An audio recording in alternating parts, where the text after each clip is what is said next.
बगरा जिले के गांव में ब्राह्मण श्री रामदास जी का एक पुत्र रहता था और उसका नाम बिल्लव मंगल था।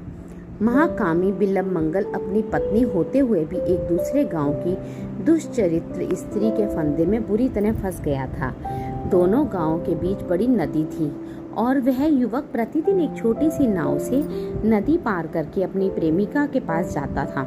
एक दिन उस युवक को अपने पिता का श्राद्ध कर्म करना था, इसलिए उस दिन वह जा नहीं सकता था, पर उसका मन अपनी प्रेमिका से मिलने के लिए छटपट कर रहा था। किंतु पिता के श्राद्ध कर्म को छोड़कर वह जा नहीं सकता था। हिंदू समाज में यह कार्य अनिवार्य अनुष्ठान माना जाता है। वह मनी मन क्रोध से उबल रहा था, परंतु विवश था। जैसे तैसे ब्राह्मणों को झटपट भोजन करवाकर श्राद्ध अनुष्ठान किसी प्रकार समाप्त करके रात्रि हो गई। बिल्लव मंगल अपनी पत्नी का त्याग करके घनघोर अंधकार में ही दौड़कर नदी के किनारे पहुंचा। भगवान की माया अपार है।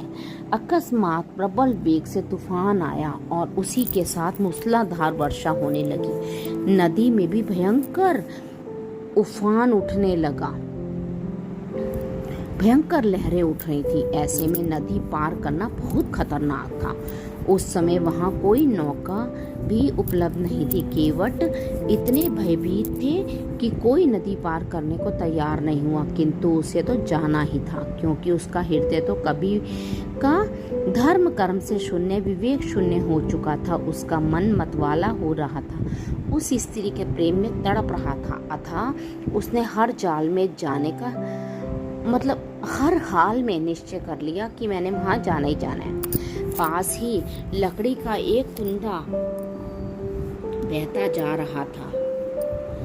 उसने उसे पकड़ लिया और उसी के सहारे वह नदी भी पार कर गया। दूसरे किनारे पर पहुंचकर उसने उस कुंडे को निकालकर तट पर डाल दिया और अपने प्रेमिका के घर पहुंच गया। घर के द्वार बंद थे। उसने द्वार खटखटाया, किंतु इतने जोर का तूफान बह रहा था, किसी ने उसकी पुकार नहीं सुनी। वह घर के चारों ओर घुमा और अंत में उसे दीवार पर रस्सी जैसे वस्तु लटकी होती है दिखाई दी। उसने उस रस्सी को पकड़ लिया और मन ही मन बोला, ओ मेरी प्रेमिका ने मेरे ऊपर जाने के लिए रस्सी लटका रखी है। उसी रस्सी के सहारे वह दीवार पर चढ़ गया और दूसरी ओर पहुंच गया।